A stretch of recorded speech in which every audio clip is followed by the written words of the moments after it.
عارف إن في كل مرة بتعطس فيها جسمك بيعمل حادثة مصغرة؟ وليه زمان الناس كانت بتخاف إن روحك تطلع مع العطسة؟ يلا بينا نعرف. اللي بيحصل جوا جسمك مرعب.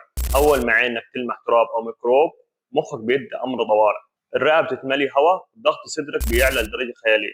أنت متخيل إن جسمك بيطرد الهواء لبره بسرعة 160 كيلو متر في الساعة؟ وهنا هيجي السؤال اللي هيموتنا كلنا من الفضول.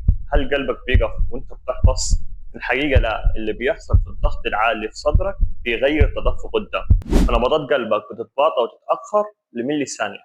طيب، جربت تقفل عينك وانت بتعطس؟ مستحيل، لأن مخك بيقفل جفن العين تلقائيا كأمر حماية، علشان يحمي عينك من الضغط الرهيب والجرثومة اللي بتطير برا جسمك.